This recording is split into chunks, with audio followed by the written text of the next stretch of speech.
Okay అండి. 1989లో 7 నెలలో మన present deputy speaker sir Raghuramakrishnaraju sir Marutinagar లేఅవుట్‌లో ఒక సైట్ ఒకటి కొనడం జరిగిందండి. అదే సంవత్సరం 12 నెలలో ఇంకొక డాక్యుమెంట్ ఆ సైటే వేరే వాళ్ళకి సార్ ప్లేస్‌లో ఎవరో ఇంపర్సనేట్ చేసుకొని రిజిస్ట్రేషన్ చేయడం జరిగింది. ఆ తర్వాత ఆ డాక్యుమెంట్ 91లో దొంతులూరు సత్యనారాయణమ్మ అనే ఒక డాక్యుమెంట్ అయింది. ఆ తర్వాత గణపతిరాజు సాయి భాస్కర్ అని మళ్ళీ 2001లో ఇంకొక డాక్యుమెంట్ అయింది. ఈ ఎవరైతే ఇప్పుడు రీసెంట్‌గా ఉన్నవాళ్ళు ల్యాండ్ సైట్ క్లీన్ చేయడానికని ఎళ్లారు.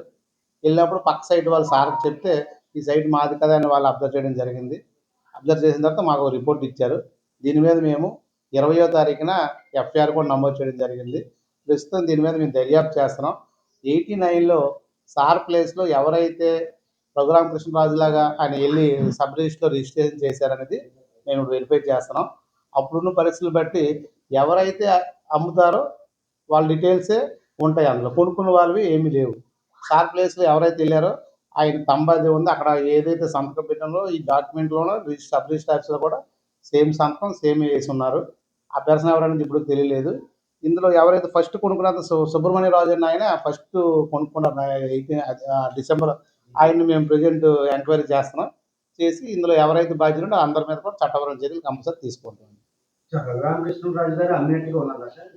చేయమంటారు దాన్ని. ఆయన ప్లేస్‌లో సార్ ప్లేస్‌లో అప్పట్లో ఈ థంబ్ గాని ఇది ఆధార్ కార్డ్స్, ఫోటో ఐడెంటిఫైర్ ఏమి లేని టైం 89 కాబట్టి సార్ ప్లేస్‌లో ఇంకొక ఎవరో ఎళ్లి ఈ డాక్యుమెంట్ చేయడం జరిగింది. అయితే చేశారో అదే సంతకం సబ్ రిజిస్టర్ ఆఫీస్‌లో ఉంది. కానీ ఆ సంతకం సార్‌ది కాదని ఇప్పుడు మనకొచ్చిన కంప్లెయింట్ కూడా అదే. నేను చేయలేదు. నా ప్లేస్‌లో ఎవరో వేరే వాళ్ళు చేశారు. అది ఎవరు చేశారనేది కనుక్కోవడం కోసం ఇప్పుడు కేసు కట్టినాము. ఇచ్చారు సార్ లెటర్ మీద కంప్లెయింట్ ఇచ్చారండి. దాని మీద మేము ఎఫ్ఐఆర్ చేసాం. దర్యాప్తు చేస్తున్నాం. ఇందులో సార్ వివరణ ఏం అవసరం లేదు కదా మాకు. ఇది ఎవరు చేసినారో మేము కనుక్కోవాలి. అది కనుక్కొని లీగల్‌గా కోర్టు ముందు నిలబెడతాం. స్వయంగా ఆయనే